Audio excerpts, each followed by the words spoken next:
1940年，英国正处于二战最黑暗的时刻，首相丘吉尔每天要处理无数军政要务，压力大到几乎喘不过气来。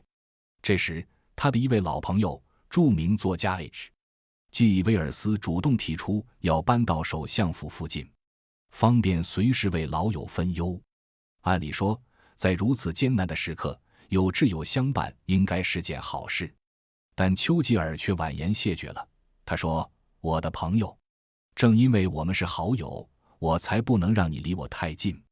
距离是友谊最好的保鲜剂。”威尔斯起初有些不解，甚至觉得受了冷落，但几个月后，他看到那些与丘吉尔走得过近的政客们，要么因为意见分歧反目成仇，要么因为利益纠葛闹得不可开交，这才明白丘吉尔的智慧所在。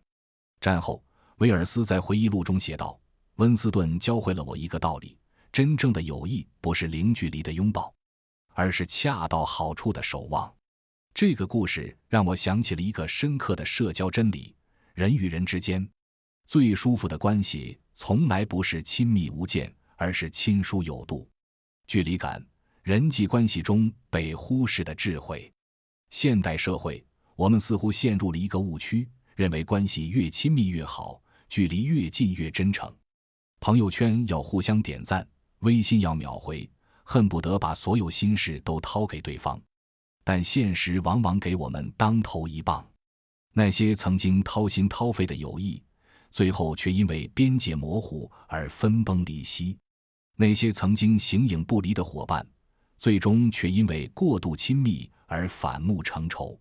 为什么会这样？因为我们忘记了一个基本的人性法则：人近则贱。这不是冷漠，而是智慧。就像两棵树种得太近，会互相争夺阳光和养分，最终都长不好。保持适当距离，反而能各自茁壮成长，形成美丽的风景。毛姆的教训：当友谊失去边界。英国作家毛姆的经历为我们提供了一个绝佳的反面教材。那时的毛姆还是个穷困潦倒的青年作家，靠着微薄的稿费勉强维持生活。一位读者被他的才华深深吸引，两人开始通信往来。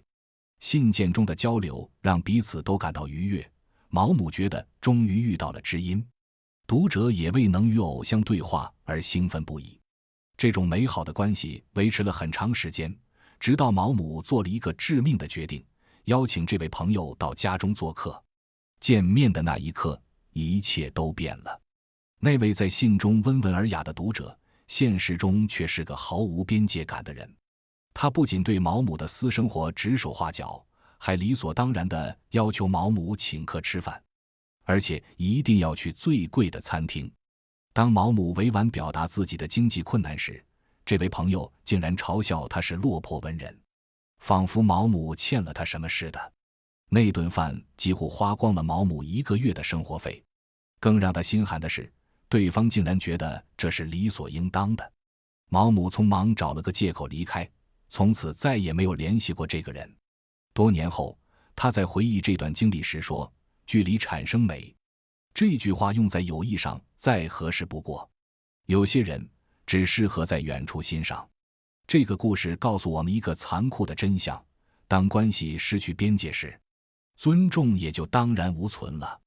杨绛的智慧在亲密中保持独立，与毛姆的遭遇形成对比的是杨绛先生的处世智慧。杨绛和钱钟书在社科院工作时也遇到过类似的情况。一位同事提出要搬来同住，杨绛念及同事情谊，答应了这个请求。但很快问题就暴露出来了。这位同事开始对杨绛一家的生活指手画脚，甚至在前院请钟点工时，强行要求先为自己家服务。当前院拒绝时，这位同事竟然动手打人。面对这种情况，杨绛没有选择忍气吞声，而是坚决维护了自己的边界。他明确告诉对方，我们可以做同事、做朋友，但不能没有界限。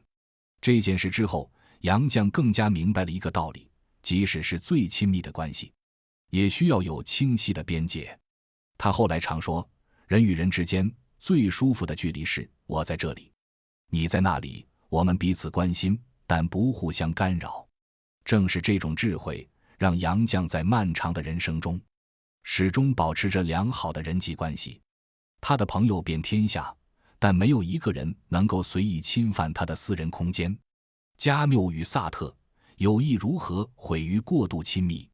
哲学史上有一段著名的友谊破裂故事，主角是加缪和萨特。这两位法国思想家曾经是最好的朋友，他们一起讨论哲学，一起批判社会，甚至一起生活。在外人看来，他们简直是完美的精神伴侣。但正是这种完美的亲密，最终毁掉了他们的友谊。当萨特陷入复杂的感情纠葛时，加缪觉得自己有义务拯救朋友。他不仅公开批评萨特的行为，还替萨特的伴侣波伏娃鸣不平，甚至动员舆论来教育萨特。萨特起初还能理解朋友的好意，但当加缪的干预越来越过分时，他终于爆发了。两人大吵一架，从此老死不相往来。多年后，萨特在接受采访时说，加缪是个好人，但他忘记了一个基本的道理，即使是最好的朋友，也不能替对方做决定。友谊的边界一旦被打破，友谊本身也就不复存在了。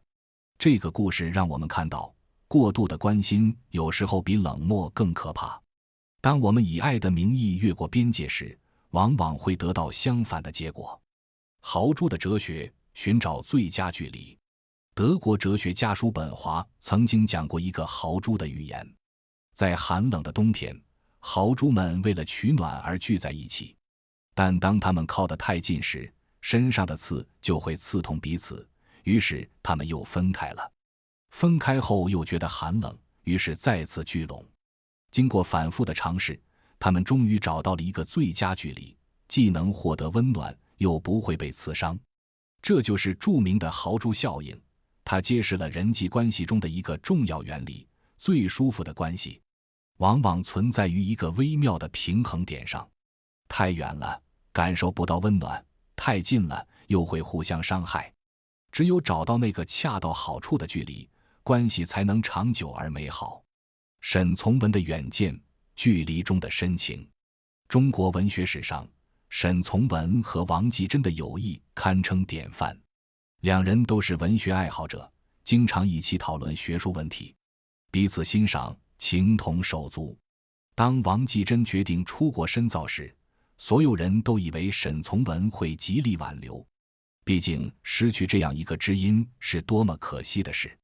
但沈从文的反应出人意料，他不仅没有挽留，反而积极帮助朋友办理出国手续，还为他饯行。为什么不留下他？有人问沈从文，沈从文淡淡地说，真正的朋友应该支持对方去追求更好的人生，而不是为了自己的需要而束缚对方。几年后，当国内局势动荡时，王继珍也面临着同样的选择，是否接沈从文出国避难。王继珍的选择和沈从文如出一辙，他只是写了一封信，让沈从文多保重，因为他知道从文是不会离开故土的。就这样，两个好朋友一辈子远隔重洋，但他们的友谊却历久弥坚。他们用距离诠释了什么叫做真正的理解和尊重。多年后，沈从文在给朋友的信中写道，最好的朋友不是天天见面的人，而是即使很久不联系，一想起来心里就温暖的人。现代启示，在连接时代重新定义边界。在这个超级连接的时代，我们似乎比以往任何时候都更容易与人建立联系。微信、微博、抖音各种社交平台让我们可以随时随地与任何人交流，但这种便利也带来了新的问题，边界变得越来越模糊。我们的朋友圈被各种人占据，从亲密朋友到点头之交，从同事领导到陌生网友，所有人都能看到我们的生活状态。我们的私人时间被各种群聊占据，工作群、同学群、家庭群，每个群都在争夺我们的注意力。在这种情况下，学会设置边界变得比以往任何时候都重要。真正聪明的人都懂得在连结中保持独立，在亲密中维护边界。他们知道什么时候该回复消息，什么时候该保持沉默，知道什么话该说，什么话不该说，知道什么忙该帮，什么忙不该帮。边界的艺术，3个实用原则。那么，在实际生活中，我们该如何把握这个度呢？第一，物理边界要清晰，不要轻易让别人进入你的私人空间，也不要随意闯入别人的领地。即使是最好的朋友，也要在拜访前先打招呼；即使是最亲密的伴侣，也要尊重对方的个人物品。第二，情感边界要坚持，不要把所有的情绪都倾倒给一个人，也不要承担超出自己能力范围的情感责任。每个人都应该为自己的情绪负责，而不是指望别人来拯救自己。第三，时间边界要守护，学会说不，不要让别人的紧急事务成为你的紧急事务。真正重要的关系应该建立在相互尊重的基础上，而不是无底线的付出。回归现实，距离中的温暖。有人可能会问，保持距离会不会让关系变得冷漠？答案恰恰相反，真正的温暖往往来自于恰到好处的距离。就像月亮，它之所以美丽，正是因为它在遥远的天空中。如果月亮贴着地面，我们看到的就不是诗意的月光，而是坑坑洼洼的表面。距离不是冷漠，而是一种高级的温柔。它让我们在关心的同时保持尊重，在亲密的同时维护独立。想想那些陪伴你最久的朋友，是不是都有一个共同特点？他们从不会让你感到压力，从不会强迫你做任何事，从不会侵犯你的私人空间。他们就像春天的阳光，温暖而不炙热，明亮而不刺眼。这就是距离的魅力，它让关系变得可持续，让友谊变得更珍贵，让爱情变得更深沉。回到开头丘吉尔的故事，那位被拒绝的朋友威尔斯，后来成为了丘吉尔最忠实的支持者。他们的友谊持续了几十年，直到生命的最后一刻。为什么？因为丘吉尔用智慧保护了这段友谊，他没有让过度的亲密毁掉彼此的尊重，没有让模糊的边界破坏彼此的独立。在这个渴望连接的时代，我们更需要学会的不是如何靠近，而是如何保持恰当的距离。真正成熟的人际关系就像一首优美的音乐，有高潮也有停顿，有激昂也有宁静。那些停顿和宁静不是空白，而是为了让音乐更加动人。愿我们都能在人际关系中找到那个最佳距离，既能感受到温暖，又不会被刺伤，既能给予关爱，又不会失去自我。因为最好的关系从来都不是零距离的拥抱，而是恰到好处的守望。